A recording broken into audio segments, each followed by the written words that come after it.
يا أيها الذين آمنوا أطيعوا الله وأطيعوا الرسول ولا تبطلوا أعمالكم. الحمد لله نحمده ونستعينه ونستغفره ونعوذ بالله من شرور أنفسنا ومن سيئات أعمالنا. من يهد الله فلا مضل له ومن يضلل فلا هادي له، وأشهد أن لا إله إلا الله وحده لا شريك له، وأشهد أن محمدا عبده ورسوله أرسله بالحق بشيرا ونذيرا. أما بعد، فأعوذ بالله من الشيطان الرجيم. بسم الله الرحمن الرحيم. يوم نقول لجهنم هل امتلأت وتقول هل من مزيد، وأزلفت الجنة للمتقين غير بعيد.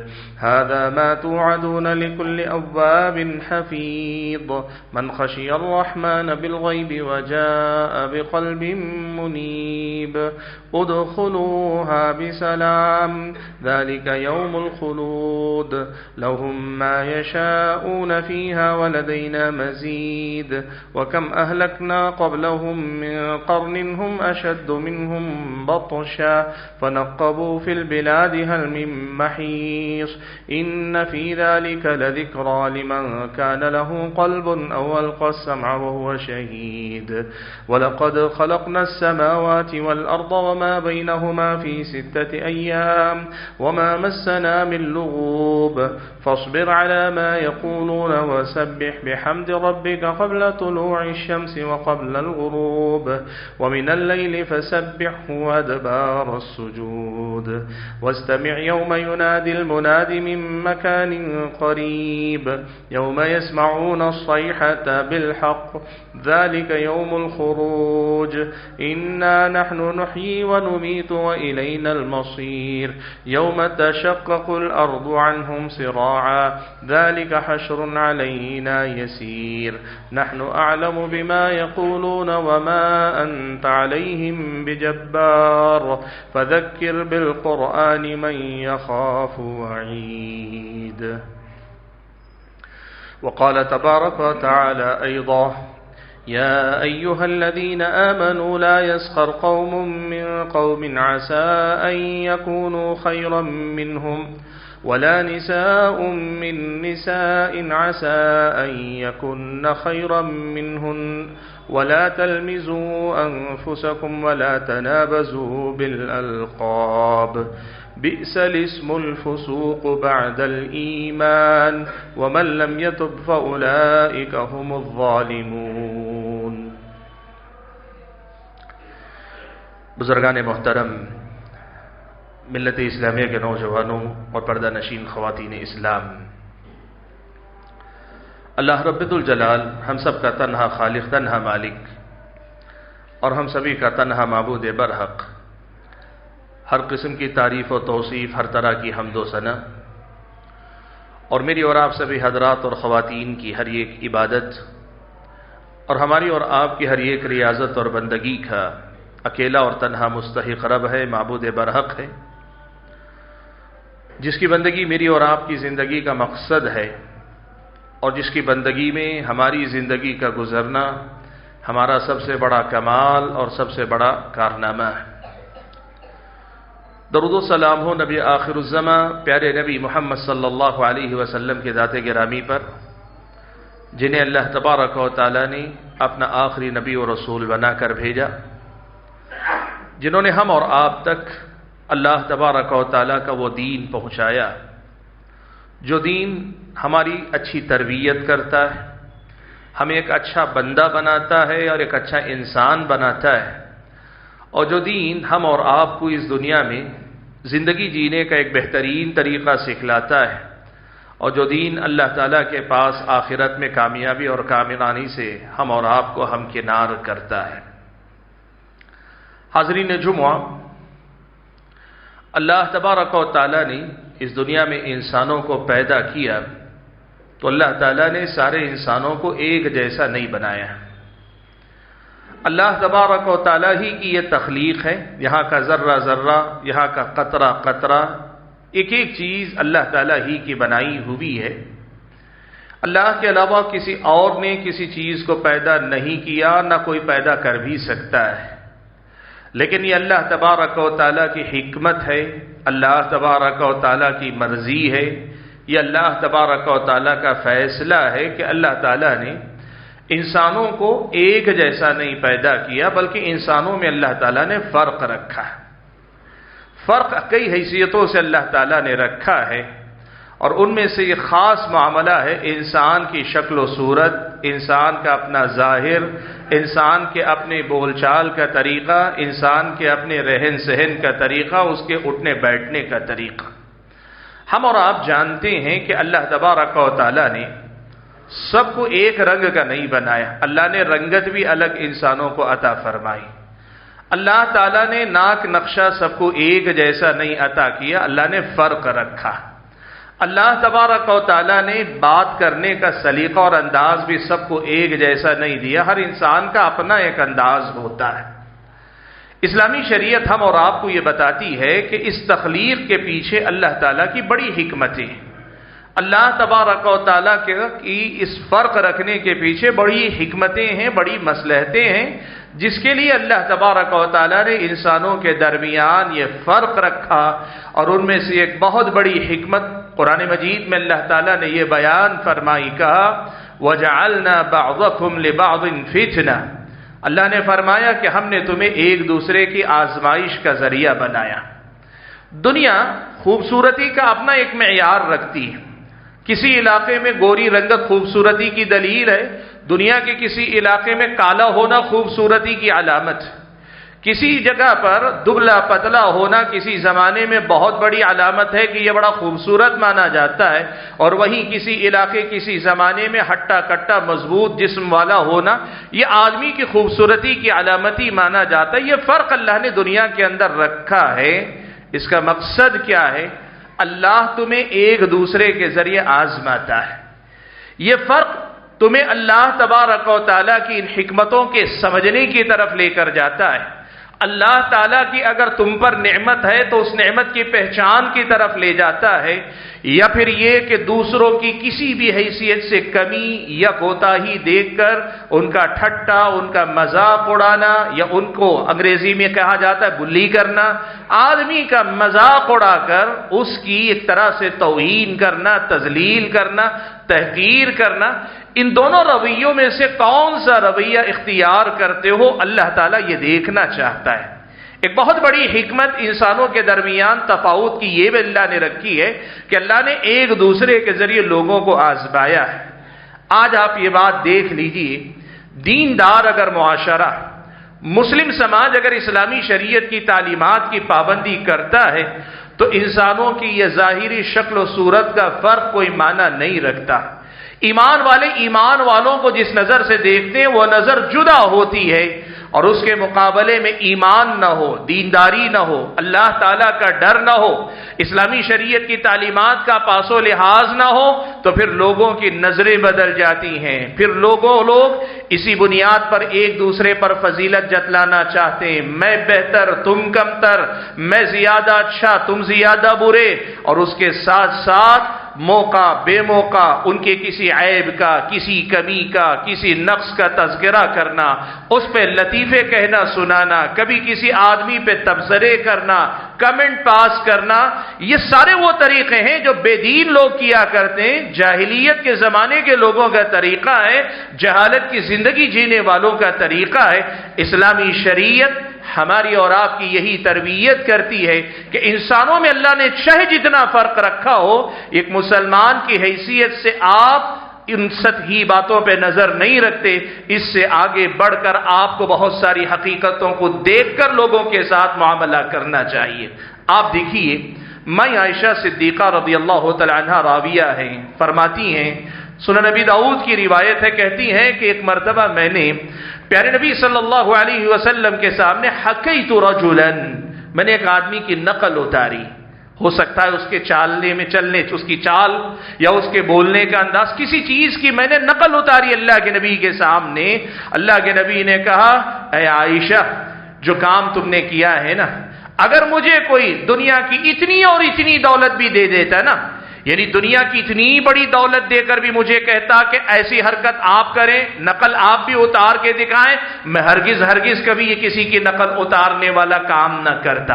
اور اسی روایت میں آگے یہ الفاظ بھی ہیں کہ حضرت عائشہ صدیقہ رضی اللہ تعالی عنہا نے ام المومنین حضرت صفیہ کے بارے میں اللہ کے نبی کے سامنے ایک مرتبہ کہہ دیا کہ اللہ کے نبی، وہ ہاتھ سے اشارہ کیا یعنی چھوٹے قد والی۔ اللہ کے نبی نے کہا کہ اے عائشہ، تم نے یہ جو کہا ہے نا حقیقت ہے، جھوٹ نہیں، غلط نہیں، وہ واقعی حضرت صفیہ ذرا قد میں نسبتاً چھوٹی تھی، لیکن حضرت عائشہ نے جب یہ بات کہی تو اللہ کے نبی نے جو بات کہی آپ سنیں۔ اللہ کے نبی نے کہا کہ یا عائشہ، اے عائشہ، لو مزج به البحر لمزجت، یہ جو جملہ، یہ جو کلمہ تم نے کہا ہے نا، اگر اسے سمندر میں بھی ملا دیتے تو سمندر کو بھی گدلا کر کے چھوڑ دیتی یہ بات۔ اسلامی شریعت کی نظر میں کسی انسان کے ظاہری عیب، جو کہ عیب بھی نہیں، آپ کے اعتبار سے وہ عیب ہے، ہو سکتا ہے اگر آپ لمبے قد کے ہیں آپ کو لگے گا چھوٹا قد عیب ہے، ہو سکتا ہے چھوٹے قد کے آدمی کو لگے لمبا ہونا بہت بڑا عیب، لیکن ایک دوسرے کو کسی جسمانی خرابی یا کمی یا نقص یا فرق کہیے، زیادہ بہتر یہ جو جسمانی فرق اللہ تعالیٰ نے رکھا ہے، اس کو بنیاد بنا کر کمنٹ پاس کرنا، تبصرے کرنا، لطیفے سنانا، مذاق اڑانا، ٹھٹا کرنا، اور اتنا ہی نہیں، اس کی بنیاد پر لوگوں کے درمیان سلوک اور معاملہ میں اونچ نیچ کرنا، اسلامی شریعت کی نظر میں یہ مومنوں کا طریقہ نہیں، یہ ایمان والوں کا راستہ نہیں، یہ ایمان والوں کا طریقہ نہیں۔ بالخصوص ہمارے سماج میں آپ دیکھتے ہیں رنگت کو لے کر، کوئی ذرا رنگ کم ہے کسی کا، کوئی کالا ہے، کوئی ذرا زیادہ ہے، لوگ مذاق بنا لیتے ہیں، اور ایسے تبصرے اور ایسے جملے، آپ یقین کریں آپ کو زیادہ دیر جانے کی ضرورت نہیں، گلی محلے میں آپ دیکھ لیں، آپ کے آس پڑوس کے لوگوں کے نے کس کا کیا نام لوگوں نے رکھا ہوا ہے، خواتین دیکھ لیں کہ آپس میں انہوں نے ایک دوسرے کے کیا لقب دیے ہوئے ہیں، اور ان کے پیچھے کچھ نہیں، کوئی وجہ نہیں سوائے اس کے کہ اللہ تعالیٰ نے تخلیق کے اعتبار سے ان کے درمیان فرق رکھا ہے۔ سبحان اللہ، آپ اگر سوچ کر دیکھیں نا، یہ ایک انسان کا صرف مذاق نہیں ہو رہا ہے، اگر آدمی غور کرے تو اللہ تعالیٰ کی تخلیق پر کہیں نہ کہیں اعتراض کا پہلو نکلتا ہے۔ کوئی پستقد ہوا تو اس کا اپنا اختیار تھوڑی ہے، اللہ نے بنایا نا۔ کوئی آدمی کسی کی رنگت زیادہ کھل گئی، بہت زیادہ گورا ہے، یا کوئی کسی کی رنگت کم ہو گئی، رنگ ذرا کم ہے، یہ اللہ کی تخلیق ہے بنیادی طور پر۔ آپ ایک انسان پہ بات کرتے کرتے اللہ تعالیٰ کی تخلیق اور اس کے فیصلوں کو مذہب کا خیز قرار دینے، مذاق کی بنیاد بنا رہے، اسلامی شریعت کی نظر میں یہ بہت بڑی بات ہے۔ اسی لیے اللہ کے نبی نے کہا عائشہ تم نے کہا تو ایک ہی جملہ ہے، وہ بھی زبان سے نہیں کہا، صرف اشارہ کیا ہاتھ سے کہ ذرا پستقد ہے۔ نبی نے فرمایا یہ جملہ تمہارا اگر سمندر میں بھی ڈال دے، سمندر کا پانی گندا ہو جائے گا، گدلا ہو جائے گا۔ اللہ کے نبی صلی اللہ علیہ وسلم کی اس تنبیہ کو ہم اور آپ کو یاد رکھنا چاہیے۔ حاضرین گرامی قدر، آج جو بات آپ کے سامنے میں ذکر کرنا چاہتا ہوں، سماجی سطح پر ہمارے سماج میں یہ برائی عام ہے، اور اسی کا نتیجہ ہے کہ ہم میں کی اکثریت کے یا تو منہ پر یا پیٹھ پیچھے ہم نے غلط نام رکھے ہوئے ہیں، اور آپ دیکھ لیجئے یہ غلط نام ایسی ہی کسی جاہلانہ بنیاد پر قائم ہے۔ اسلامی شریعت کی نظر میں کسی مسلمان کا ایسا برا نام نہیں ہو سکتا، اور نہ کوئی مسلمان کسی مسلمان کی ایسی کوئی پہچان رکھ سکتا ہے، نہ کوئی ایسا نام رکھ سکتا ہے۔ اسلامی شریعت کی نظر میں آپ کو ایک مسلمان کو کس نظر سے دیکھنا چاہیے، اسلامی شریعت کی نظر میں ایک مومن کی نظر میں دوسرے مومن اور مسلمان کی کیا حیثیت ہونی چاہیے، اس کو ہم اور آپ کو سمجھنے کی کوشش کرنی چاہیے۔ قرآن و سنت میں ہم اور آپ کو بہت ساری باتیں بتائی گئی۔ میں آج کی اس خطبہ جمعہ میں آپ کے سامنے چاہتا یہ ہوں کہ دو چار بڑی اہم تعلیمات خاص طور پر اس مسئلے کے حوالے سے آپ کے سامنے ذکر کر دوں۔ میں نے آپ کے سامنے سورہ حجرات کی ایک آیت کریمہ پڑھ کر سنائی۔ اس آیت میں اللہ تعالیٰ نے پہلی بات یہ توجہ دلائی کہ دیکھو تم جب دیکھتے ہو تو تمہیں جو نظر آتا ہے آدمی کا ظاہر نظر آتا ہے، وہ لمبا ہے، وہ پستقد ہے، وہ گورا ہے، وہ کالا ہے، کوئی موٹا ہے، کوئی دبلا ہے، یا کسی کا شکل ایسی ہے، کسی کی رنگت ایسی ہے، وغیرہ وغیرہ، یہ دیکھتے ہو۔ لیکن تمہاری اصل نظر اس پہ ہونی چاہیے کہ وہ آدمی اپنے ایمان، اپنے اخلاق، اپنے کردار، اپنے معاملات میں تم سے زیادہ بہتر ہو سکتا ہے۔ اگر ایمان میں، اخلاق و کردار میں، اپنے معاملات میں وہ تم سے بہتر ہے تو تمہیں اس کے سامنے شرمندہ رہنا چاہیے، گرچہ شکل و صورت میں تم ان سے بہتر ہو، شکل و صورت اللہ نے ان سے بہتر تمہیں دی ہے، لیکن اس جیسا ایمان نہیں، اس جیسی دینداری نہیں، اس جیسے اخلاق نہیں، اس جیسا کردار نہیں، اس جیسے تمہارے اپنے معاملات نہیں، تو پھر تمہیں سمجھنا چاہیے کہ تم کمتر ہو، وہ برتر ہے۔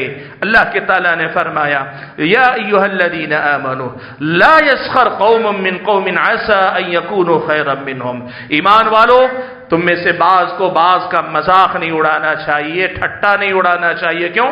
ہو سکتا ہے وہ تم سے زیادہ بہتر ہو سکتا ہے وہ تم سے زیادہ بہتر ہو۔ ولا نساء من نساء ان عسى ولا نساء من نساء عسى ان يكن خيرا منهن، کہا یہ مردوں ہی کا نہیں، عورتوں کو بھی ایک دوسرے کو دیکھنے والی نظر بدلنی چاہیے۔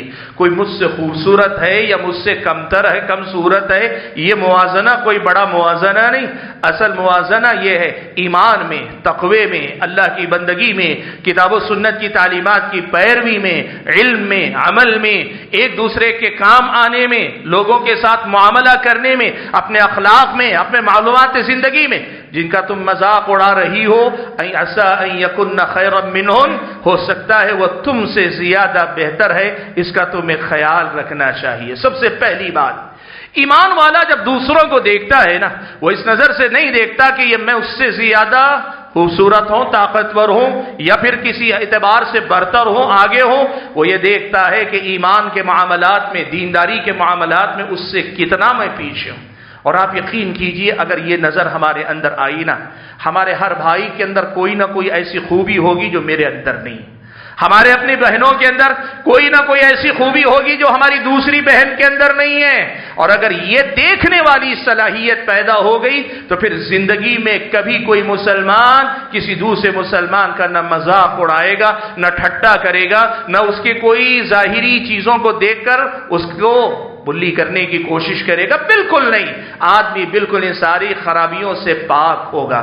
سب سے پہلی بات یہ کہ ہو سکتا ہے کہ وہ آپ سے زیادہ بہتر ہو، اور دوسری بات یہ ہے کہ اگر مان لیں آپ نے دیکھا سامنے والا دینداری میں بھی آپ سے کمتر ہے، دینداری میں بھی آپ سے کمتر ہے، اسلامی شریعت آپ کو کہتی ہے دینداری میں آپ سے کمتر ہو تب بھی کم سے کم وہ ایمان والا ہے، اور ایمان اتنی بڑی دولت ہے کہ جس خوبی کے بعد کوئی خامی اس کی آپ کی نظروں میں نہیں ٹھہرنی چاہیے۔ ایمان والا ہے، آپ سے بہتر نہیں ہوگا۔ ہو سکتا ہے آپ عالم بھی ہوں گے، فاضل بھی ہوں گے، یا ہو سکتا ہے آپ بڑے نمازی ہوں گے، بڑے صدقہ و خیرات کرنے والے، بڑے حاجی، بہت کچھ آپ نیکیاں کرتے ہوں گے، آپ کے تقوی و طہارت کی ساری دنیا گواہی دیتی ہوگی، اور سامنے والا بیچارہ ہوگا، نسبتاً ذرا کم دیندار ہوگا، ہو سکتا ہے۔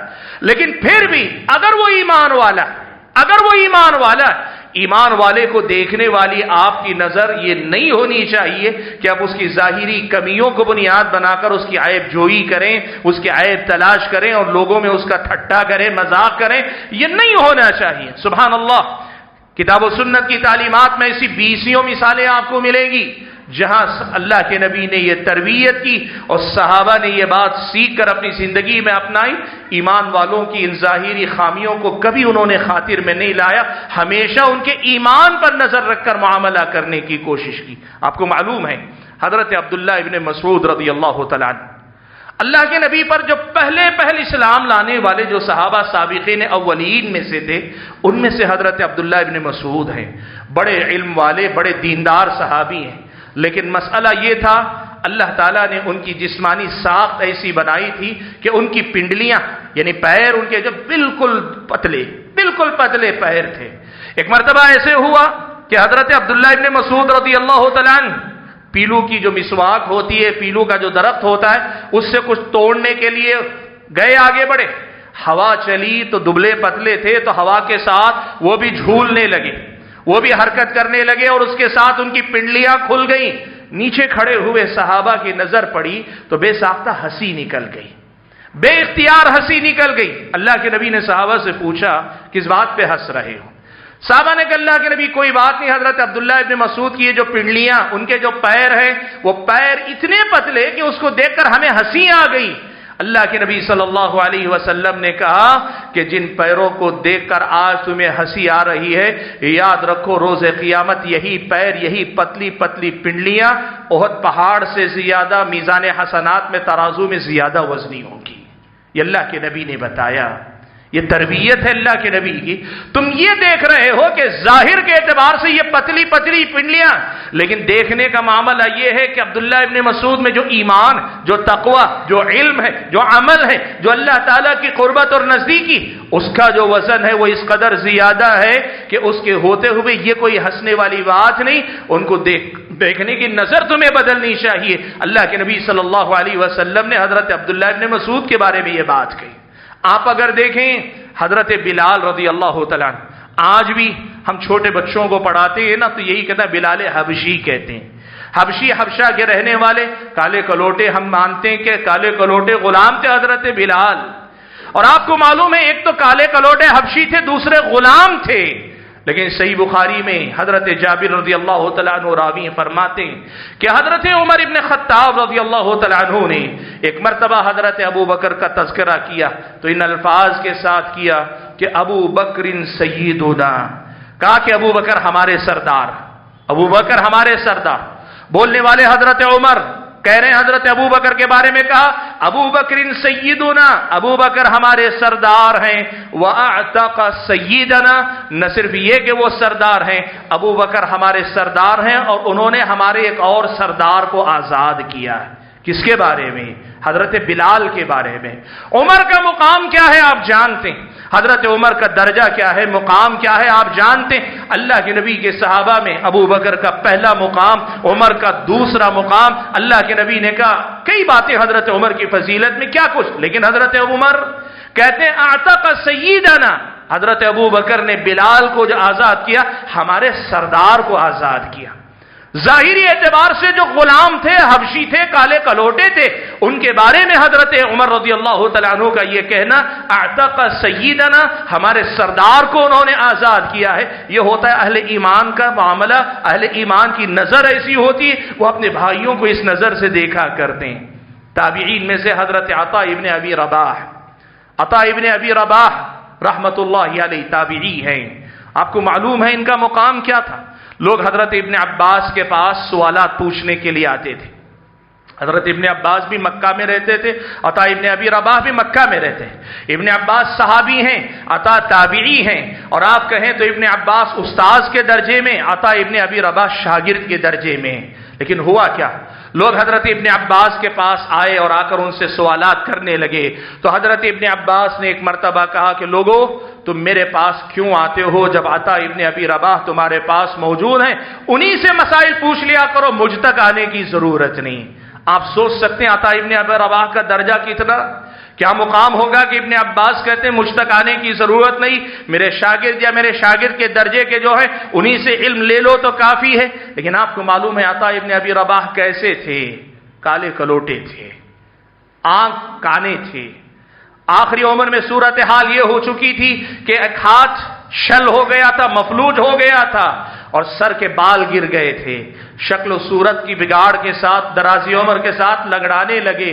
یعنی اگر آپ ان کی سیرت پڑھ کر دیکھیں، انسان کے جسم میں جو ظاہری عیوب ہوتے ہیں نا، ان عیوب میں سے اکثر عیوب حضرت عطا ابن ابی رباح کے اندر موجود۔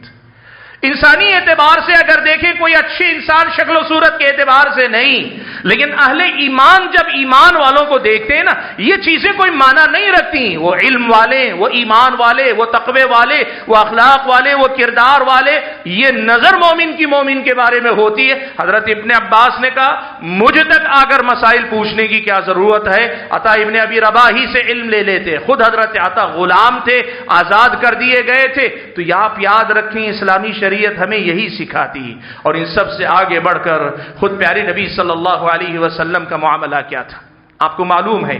ایک صحابی حضرت جلیبیب رضی اللہ تعالیٰ عنہ کیسے صحابی تھے معلوم ہے؟ انتہائی بد شکل آدمی، انہیں انسانی شکل و صورت کے اعتبار سے بد شکل آدمی، یہاں تک کہ اللہ کے نبی صلی اللہ علیہ وسلم نے کہلا بھیجا شادی نہیں ہوئی تھی تو حضرت جلیبیب کو کہلا بھیجا کہ جاؤ فلاں کے پاس ایک صحابی کے گھر اور ان سے کہو اپنی بیٹی کا نکاح تم سے کر دیں۔ حضرت جلیبیب پہنچے، صحابی نے کہا ٹھیک ہے اگر اللہ کے نبی کا حکم ہے تو مجھے کوئی اعتراض نہیں، اپنی بیوی سے ذرا مشورہ کر لوں۔ بیوی سے مشورہ کیا تو بیوی نے کہا سب ٹھیک ہے لیکن آدمی کی شکل و صورت صحیح نہیں ہے، میں یہ رشتہ قبول نہیں کر پاؤں گی۔ صحابی چاہ رہے تھے کہ پلٹ کر جواب دے دیں رشتہ نہیں ہو سکتا، کہ وہ جو لڑکی تھی جس کے لیے رشتہ گیا تھا اس نے ماں باپ کو توجہ دلائی، کہا یہ رشتہ اللہ کے نبی نے بھیجا ہے، یہ رشتہ اللہ کے نبی نے بھیجا ہے، اگر ہم ٹھکرا دیں گے اللہ کے نبی کے بھیجے ہوئے رشتے کو تو بہت بڑی جرات ہو جائے گی، میں منظور کرتی ہوں آپ ہاں کر دیں۔ سبحان اللہ، ایسی شکل و صورت کے صحابی جن کو لوگ رشتہ دینے کے لیے تیار نہیں تھے، اللہ کے نبی کے پاس ان کا درجہ کیا تھا آپ دیکھو، خود اللہ کے نبی ان کے لیے پیغام بھجوا رہے ہیں، اور اتنا ہی نہیں یہ صحابی جنگ میں شہید ہو گئے۔ جس جنگ میں حضرت جلیبیب شہید ہوئے نا، جنگ ختم ہوئی، اللہ کے نبی نے پوچھنا شروع کیا فلاں کہاں ہیں، فلاں کہاں ہیں، فلاں کہاں ہیں؟ صحابہ نے بتانا شروع کیا اللہ کے نبی وہ بھی شہید ہو گئے، وہ بھی شہید ہو گئے، وہ بھی شہید۔ اللہ کے نبی نے پوچھا اور کون کون شہید ہے؟ صحابہ بتاتے جا رہے جتنے لوگ شہید ہوئے، لیکن اللہ کے نبی بار بار پوچھ رہے اور کون اور کون۔ اس کے بعد اللہ کے نبی نے خود آگے بڑھ کے کہا جلیبیب کہاں ہے؟ جلیبیب نظر نہیں آ رہے ہیں۔ صحابہ نے کہا ڈھونڈتے ہیں، جا کر دیکھا تو دشمنوں کے درمیان ان کی لاش جنگ میں شہید ہو چکے ہیں، 7 دشمنوں کو قتل کیا اور پھر اس کے بعد وہ خود مارے گئے۔ صحابہ نے اللہ کے نبی کو خبر دی، اللہ کے نبی خود چل کر آئے، اللہ کے نبی نے وہاں دیکھا، بیٹھ کر اللہ کے نبی صلی اللہ علیہ وسلم نے پہلے تو تعریف کی، کہا دیکھو مرنے سے پہلے 7 دشمنوں کو نقصان پہنچا کر مرے، شہید ہوئے، اور اس کے بعد اللہ کے نبی نے اپنے ہاتھوں میں اٹھا لیا حضرت جلیبیب کو، اپنے ہاتھوں میں اٹھا لیا اور صحابہ کو حکم دیا قبر کھودو۔ قبر کھودی تو اللہ کے نبی نے خود اپنے ہاتھوں ان کی تدفین فرمائی۔ میرے بھائیوں، ہم ایمان والے ہیں، دنیا کی یہ جو ظاہری چیزیں یہ فرق ہوگا، آپ ہو سکتا ہے آپ کو کسی کی شکل پسند نہ آئے، کسی کی کوئی چیز پسند نہ آئے، انسان کی طبیعت ہے، رشتے ناطے کرنے میں بھی بات آتی ہے، دوسرے معاملات میں بھی ہو سکتا ہے کسی کی شکل پسند نہ آئے، کسی کی کوئی چیز آپ کو پسند نہ آئے۔ اگر آپ کو پسند نہیں آتی یہ پھر بھی قابل قبول ہے بات، یہاں تک آپ کو اجازت ہے، لیکن آپ اس کو اس کے تمسخر کا مذاق کی وجہ بنا لیں، اسلامی شریعت آپ کو اس کے ہرگز اجازت نہیں دیتی۔ اور یاد رکھنا میرے بھائیوں، یہ جو خرابی ہے سماج کی کہ لوگوں کی کمی یا کسی بھی قسم کے فرق کو بنیاد بنا کر ان کا مذاق بنا لینا، اسلامی شریعت کے نظر میں بہت بڑا جرم ہے۔ یاد رکھو آپ کے ہمارے یہ جو جملے جو ہمارے لیے تفریح ہیں، ہمارے لیے تھوڑی دیر مجلس کے اندر لوگوں کو کھلکھلانے ہنسنے کا موقع دینے کا ذریعہ ہے، یہ ہمارے لیے وقتی طور پر ایک کمنٹ ہے، ہمارے دماغ میں آیا یہ تبصرہ ہے، دماغ میں آئی بات کو ہم زبان پہ لے آئے۔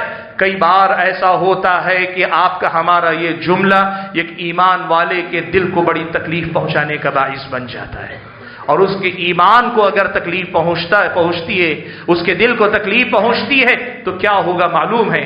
اس کو جو تکلیف پہنچی شاید وہ ادھوری ہوگی، کم ہوگی، لیکن اس کی وجہ سے تکلیف پہنچانے والے کا جو نقصان یہ ہوگا اس کا ایمان گھٹ جائے گا، اس کا اسلام گھٹ جائے گا۔ اللہ نے اللہ کی اسلامی شریعت نے ہم اور آپ کو یہ بات بیان فرمائی، اسلامی شریعت نے ہم اور آپ کو یہ بات سمجھائی کہ آپ اگر کسی کا مذاق اڑاتے ہیں اور اسے تکلیف پہنچاتے ہیں، اللہ کے نبی نے فرمایا المسلم من سلم المسلمون من لسانه ويده، کامل مسلمان، یہ اچھا مسلمان وہ ہے کہ جس کی زبان اور ہاتھ سے دوسرے مسلمان کو کسی بھی قسم کی تکلیف نہیں پہنچنا چاہیے، محفوظ رہنا چاہیے۔ اگر ہمارے یہ تبصرے کسی کو تکلیف پہنچاتے ہیں، اس کے دل کو ٹھیس پہنچاتے ہیں، لیکن میرے اور آپ کے ایمان اور اسلام کو گھٹا دیتے ہیں۔ اسی لیے جو آیت کریمہ میں نے آپ کے سامنے پڑھی، سورہ حجرات کی آیت، اس آیت میں اللہ تعالیٰ نے ایسی ہی خرابیوں کا تذکرہ کیا، کہا ایک دوسرے کا مذاق نہ اڑاؤ، اور کہا وَلَا تَلْمِزُوا أَنفُسَكُمْ وَلَا تَنَابَزُوا بِالْأَلْقَابِ، ایک دوسرے کے بارے میں اس قسم کے کمنٹ نہ پاس کرو اور ایک دوسرے کو برے القاب دے کر نہ پکارا کرو۔ یہ سارے احکام گنانے کے بعد اللہ نے بہت بڑی بات کہی، اللہ نے کہا بئس الاسم الفسوق بعد الایمان، اللہ نے تمہیں ایمان والا کہہ کر بڑا اچھا نام دیا ہے، تم ایمان والے ہو، اللہ نے اچھا نام دیا۔ اب ایمان والے ہونے کے بعد ایسی غلطیاں کر کے فاسق مت بنو، اس لیے کہ ایمان والا ہونے کے بعد فاسق کا نام لینا یہ بہت برا درجہ ہے، بہت بری بات۔ اللہ نے ایمان کے نام سے تمہیں بہت اونچا اٹھایا، اور ایسی حرکتیں کر کے تم اپنے آپ کو اتنے نیچے نہ گرا لو کہ تمہیں فاسق کہا جائے، بے دین کہا جائے، اللہ کا نافرمان کہا جائے، رسول اکرم صلی اللہ علیہ وسلم کی تعلیمات کا مخالف کہا جائے۔ اپنے آپ کو اتنا نہ گرا لو۔ بئس الاسم الفسوق بعد الایمان، ایمان کے بعد بے دینی، فسق و فجور کے یہ کام بڑا برا نام ہے، یہ اللہ تعالیٰ نے بیان فرمایا۔ حاضرین گرامی، ایمان والوں کے دل کو تکلیف پہنچانے کے علاوہ اس جرم کا بہت بڑا ایک نقصان ہے، اور عام طور پر لوگ اس کی طرف توجہ نہیں دیتے۔ وہ نقصان کیا ہے پتہ ہے؟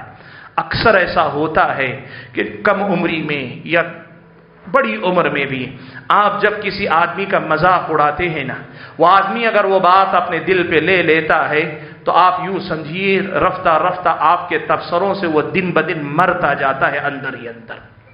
اس کی شخصیت کبھی مضبوط شخصیت نہیں بن پاتی۔ اس کے اندر آپ یہ احساس پیدا کر دیتے ہیں تمہارے اندر کچھ کمی ہے، تمہارے اندر کچھ کمی ہے، اور یہ احساس جب بندے کے اندر پیدا ہونے لگے نا، پھر وہ لوگوں سے ملنے سے کترانے لگتا ہے۔ جہاں 4 لوگ بیٹھے رہیں وہاں آ کر بیٹھنے سے گھبراتا ہے، اس کا کانفیڈنس اور اپنی شخصیت پر جو اعتماد ہے وہ متزلزل ہو جاتا ہے۔ آپ آدمی کو جان سے نہیں مار رہے لیکن جیتے جی مار رہے ہیں۔ آپ بظاہر اس کا قتل نہیں کر رہے لیکن اس کی شخصیت کو آپ قتل کر رہے ہیں۔ اگر آپ کسی کی ایسی عیب جوئی کرتے ہیں، ایسے عیب نکال کے اس پہ کمنٹ پاس کرتے ہیں، آپ یہ بات نوٹ کر کے رکھیے، جن بچوں پہ ایسے تبصرے ہوتے ہیں وہ 2 میں سے ایک رخ پہ ضرور جاتے ہیں، یا تو وہ زندگی بھر کسی میدان میں آگے بڑھنے کی استطاعت نہیں رکھتے، کمزور شخصیت والے ہوں گے، اسی کو زندگی بھر ایک قسم کے اپنے اندر کمی کے احساس میں جینے والا بنا کر جینے لگتے ہیں۔ کبھی ان کے اندر وہ اعتماد بحال نہیں ہوتا، کبھی ان کے اندر وہ طاقت نظر نہیں آتی وہ لوگوں کا سامنا کر سکیں۔ اس طرح ہم اور آپ جیسے لوگ وہ ہیں جن کو ہم سائلنٹ کلر کہیں، خاموشی سے قتل کرنے والے لوگ۔ یہ جو تبصرے کرنے والے لوگ ہیں نا، یہ ہو سکتا ہے دنیا کی نظر میں بڑے عزت دار ہوں گے لیکن یہ سائلنٹ کلر ہیں، یہ لوگوں کا خاموشی سے قتل کرنے والے لوگ ہیں۔ پتہ نہیں میری اور آپ کی زبان سے نکلنے والے ایسے ایک تبصروں نے آج تک کتنے لوگوں کے مستقبل کو تباہ کیا، کتنے لوگوں کو ہم اور آپ نے اندر ہی اندر مار دیا ہے، ہمیں نہیں پتا۔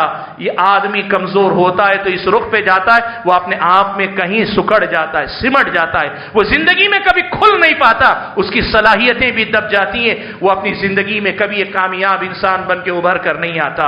اور اس کے برعکس کبھی کبھار الٹا بھی معاملہ ہوتا ہے، جب آپ اور ہم بار بار کسی آدمی کی عزت نفس پہ حملہ کرتے رہیں گے، کسی بچے کی تحقیر کرتے رہیں گے، تذلیل کرتے رہیں، کئی بار ہمارے اور آپ کا یہ کردار اس بچے کے ذہن کو باغی بنا دیتا ہے، اس بچے کے ذہن میں نفرت بھر دیتا ہے، اس بچے کے ذہن میں ناراضگی اور غصہ بھر دیتا ہے۔ اب یہ بچہ بڑا ہوتا ہے دل میں ناراضگی لیے ہوئے، دل میں نفرت لیے ہوئے، دل میں غصہ لیے ہوئے، اسے سارے سماج سے نفرت ہے، سارے سماج کے تئیں اس کے دل میں کبھی کوئی جذبہ اچھا نہیں ہوتا، اس کے دل میں یہ خیال کبھی نہیں آتا مجھے اس سماج کے لیے ایک بہتر انسان بننا چاہیے۔ وہ اسی احساس کے ساتھ بڑا ہوتا ہے، اس پورے سماج نے میرا مذاق اڑایا، اب میں جب طاقتور ہوا ہوں تو سب سے میں اپنا بدلہ لوں گا۔ اس طرح یوں سمجھیے ہمارے یہ تبصرے ایک اچھے بھلے انسان کو مجرم بنا دیتے ہیں، ایک اچھے بھلے انسان کو مجرم بنا دیتے ہیں۔ ایک اچھا بھلا انسان جو سماج کے لیے مفید ہو سکتا تھا وہ سماج کے لیے نقصان دہ انسان بن جاتا ہے۔ اللہ کے بندو، اسی لیے اسلامی شریعت ہم اور آپ کو اس بات کی ہدایت دیتی ہے کہ یاد رکھو تمہاری اپنی زبان یہ زبان نہیں، یہ زبان نہیں، یہ تلوار سے زیادہ زخم دینے والا ہتھیار ہے، تلوار سے زیادہ خطرناک زخم دینے والا ہتھیار ہے۔ اللہ کے نبی صلی اللہ علیہ وسلم سے صحابہ نے پوچھا کہ جہنم میں لے جانے والی سب سے بڑی چیز کیا ہے؟ اللہ کے نبی نے کہا 2 چیزیں ہیں، ایک تمہاری اپنی شرمگاہ ہے اور دوسری تمہاری اپنی زبان ہے۔ یہ زبان ہے جو پتہ نہیں ایسے کتنے گناہوں کا ارتکاب کرتی ہے، اور ہمارے سماج میں ایسی بہت ساری شکلیں پائی جاتی ہیں۔ حاضرین گرامی قدر، بات سمیٹتے ہوئے جو پیغام دینا چاہتا ہوں وہ یہ کہ ہمارے اور آپ کے سماج میں ایسی غلط عادتوں کو ختم ہونا چاہیے۔ کبھی کسی آدمی کا مذاق مت اڑاؤ.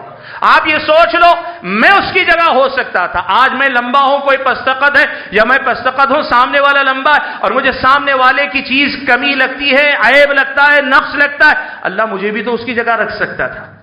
اللہ مجھے بھی تو ایسا بنا سکتا تھا نا. میں اگر اس کی جگہ ہوتا تو اپنے لیے کیا معاملہ پسند کرتا؟ کیا اس طرح سے ٹھٹا اڑایا جانا, مذاق اڑایا جانا مجھے پسند آتا؟ اگر آپ اور ہم یہ سوچ کر معاملہ کریں گے, یقین مانیں ہم اللہ کے بھی اچھے بندے بنیں گے, سماج کے بھی ایک مثالی انسان بنتے چلے جائیں گے. اور آخری دو بڑی باتیں میں آپ ذمہ داروں سرپرستوں کے سامنے رکھنا چاہتا ہوں. سب سے پہلی بات آپ ذمہ داروں کے سامنے یہ کہ ہمارے اور آپ کے بچوں کی تربیت میں یہ دونوں باتیں ہونی چاہیے. ہمارے بچے اپنے کسی ساتھی کا مذاق نہ اڑائیں, اور ہمارے بچوں میں سے کسی کا مذاق اگر اڑایا جاتا ہے اس بچے کا اعتماد نہ ٹوٹنے پائے. اس کو سہارا دیجئے, اس کو آپ سہارا دیجئے, کہیے بیٹا تیرے اندر یہ کمی نہیں, تو گھبرا نہیں. بچے کو نہ تو جو ہے کسی کا ٹھٹا اڑانے دیں, نظر رکھیں, خاص طور پہ اسکول کے ماحول میں, مدرسوں کے ماحول میں. ہمارے اور آپ کے خاندان کے جو بچے آپس میں کھیل کود میں رہتے ہیں یا کسی کھیل کے میدان میں, یہ بچے کھیلتے کھیلتے ان بیماریوں کا شکار ہوتے ہیں. بچپن میں, لڑکپن میں ان بچوں پہ نظر رکھو کہ کوئی بچہ کسی دوسرے بچے کا مذاق نہ اڑانے پائے.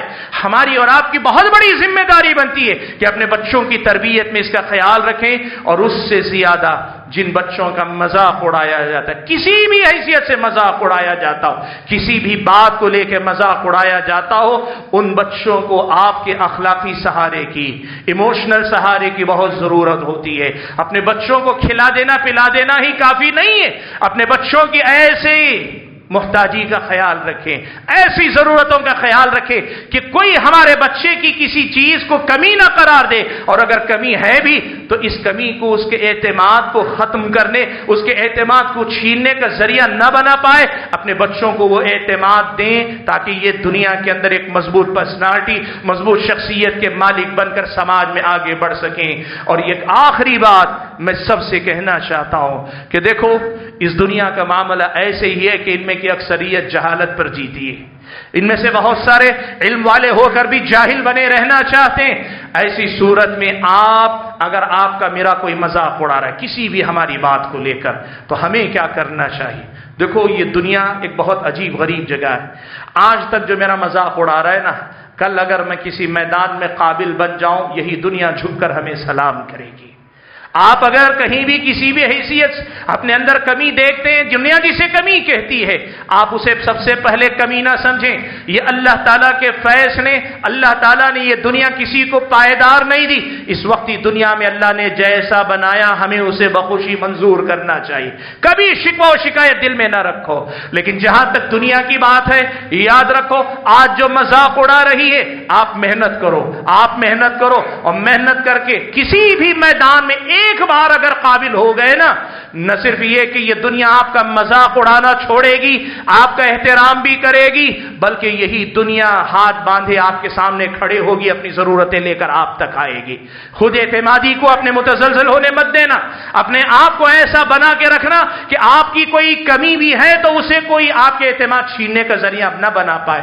ایسے طاقتور بن جاؤ کہ دنیا آپ کے سامنے آئے. میں نے ابھی بتایا آپ کو, عطا ابن ابی رباح رحمت اللہ علیہ کی سیرت پڑھ کر دیکھو, ظاہری شکل و صورت ایسی کہ کوئی آدمی دوست بنانا پسند نہ کرے, لیکن جب علم حاصل کیا, طاقتور علم حاصل کر کے فقیہ بنے, محدث بنے, تو ایک دنیا حضرت عطا ابن ابی رباح کے پاس علم حاصل کرنے کے لیے سفر کر کر کے آتے, دوسرے شہروں سے آتے, دور دراز کے علاقوں سے آتے. آپ کی قابلیت ایسے سارے طنز, ایسے سارے جو ٹھٹا مذاق اڑانے والے لوگ ہیں, ان کا سب سے بہتر جواب یہ ہوتا ہے کہ آپ اپنے آپ کو اتنا قابل بنا لیں کہ لوگ پھر آپ کی وہی قابلیت دیکھیں, اور یہ قابلیت اگر آپ کے اندر کوئی کمی ہے بھی ظاہری اعتبار سے, اس کا پردہ بن جائے, اس پہ پردہ ڈالنے والی بن جائے. یہی اسلام آپ کو اور ہم کو سکھاتا ہے. حاضرین گرامی قدر, آج کے اس خطبہ جمعہ میں میں جو بات آپ کے سامنے رکھنا چاہ رہا تھا وہ یہ کہ یہ بیماری ہمارے سماج میں بہت عام ہے. اور آپ دیکھو جس قدر زیادہ علم سے دوری ہے, جس قدر زیادہ دینداری سے دوری ہے, اسی قدر زیادہ لوگوں کے اندر یہ بیماری عام ہے. ہم نے تو دیکھے ہیں بعض قریے ایسے دیکھے ہیں, پورے بستی میں، پورے قریے میں ہر آدمی کے حقیقی نام کے ساتھ یہ غلط نام جڑا ہوا ہے۔ اس حد تک غلط نام جڑا ہوا ہے، بستی میں جا کے آپ پوچھ لیں عبداللہ صاحب کہاں ہیں، لوگ نہیں پہچانیں گے، آپ کو غلط نام بتانا پڑے گا، وہ صاحب، اچھا وہ یہاں ہے۔ یعنی اتنی زیادہ جہالت ہمارے سماج میں مسلط کہ اللہ تعالیٰ کے دیے ہوئے جو پاکیزہ نام ہیں ان ناموں پہ نام عبداللہ، عبد الرحمن نام رکھے جائیں تب بھی لوگ وہ نام یاد نہیں رکھتے۔ یہی غلط نام جسے ہم عرف میں آڑے نام کہتے ہیں، ہم جسے آڑا نام یا آڑے نام کہتے ہیں، ان ناموں کے ذریعے لوگوں کی پہچان ہوتی، اور ان ناموں کے پیچھے آپ دیکھیں گے یہی لوگوں کی کسی کمی کا، ان کی کسی نقص کا مذاق اڑانے پر یہ نام مشتمل ہوتے ہیں۔ حاضرین گرامی قدر، ایسی جہالت سے سب سے پہلے اپنے آپ کو آزاد کرو، سب سے پہلے اپنے آپ کو آزاد کرو، اور پھر اپنے گھر، اپنی بستی، اپنے محلے میں ایسی چیزوں کا خاتمہ کرو۔ کوئی آدمی کسی کو برے نام سے پکارے تو روکو، منع کرو، غلط ہے، ایسا نہیں کہنا چاہیے۔ آپ اگر اس کے کہنے پہ دو چار بار آپ مسکرا دیتے ہیں، آپ بھی ہنس دیتے ہیں، سامنے والے کی ہمت افزائی ہوتی۔ وہ کوئی کمنٹ پاس کر رہا ہے، آپ بھی ہنسنے لگتے ہیں، سامنے والے کی ہمت افزائی ہونے لگتی۔ لیکن وہی جب وہ غلط نام لے آپ اگر ٹوک دیں، اس کی ہمت شکنی ہوتی، اور ہو سکتا ہے اس شر کے خاتمے کا ثواب اللہ تعالیٰ آپ کو دے۔ حاضرین گرامی قدر، یہی پیغام دیتے ہوئے آج کے اس خطبہ جمعہ کو میں ختم کرتا ہوں۔ اللہ تعالیٰ سے میری یہ دعا ہے کہ اللہ تعالیٰ مجھ کو اور آپ کو زمانے جاہلیت کی یا جاہلوں کے اس طرز زندگی سے اللہ تعالیٰ ہم اور آپ کو بچنے کی توفیق عطا فرمائے۔ یہ غلط عادت، یہ غلط رواج، یہ غلط رسم جو سماج میں جڑ پکڑ چکی ہے، اس سے سماج کو پاک کرنے کے اللہ ہم اور آپ کو توفیق عطا فرمائے۔ اللہ تعالیٰ مجھے اور آپ سبھی حضرات اور خواتین کو کہنے اور سننے سے زیادہ عمل کرنے کی توفیق عطا فرمائے، آمین۔ ہم میں سے جو بیمار ہیں اللہ ان کو شفا عطا فرمائے، جو لوگ انتقال کر گئے اللہ تعالیٰ ان کی مغفرت فرمائے، جو لوگ ضرورت مند ہیں اللہ ان کی ضرورتوں کو پورا فرمائے، جو لوگ پریشان حال ہیں ان کی پریشانیوں کا ازالہ اللہ تعالیٰ فرما دے، جو لوگ بے روزگار ہیں اللہ تعالیٰ حلال اور پاکیزہ رزق اور بھرپور رزق ہم سب کو نصیب فرمائے۔ ہم میں سے جو لوگ کسی بھی مصیبت میں گرفتار ہیں اللہ اس سے آزاد کر کے زندگی میں سکون و اطمینان عطا فرمائے، نیک اور صالح اولاد، نیک اور صالح بیوی، نیک اور صالح شوہر اللہ تعالیٰ سب کو نصیب فرمائے۔ اللہ تعالیٰ دنیا کا سکون اور آخرت کی کامیابی نصیب فرمائے۔ جب تک دنیا میں رکھے جان مال عزت و آبرو کی اور ان سب سے بڑھ کر دین و ایمان کی سلامتی کے ساتھ اللہ تعالی ہم سب کو رکھے، اور جب اپنے پاس بلائے تو ایمان کی حالت میں بلائے۔ آمین وآخر دعوانا ان الحمد للہ رب العالمین۔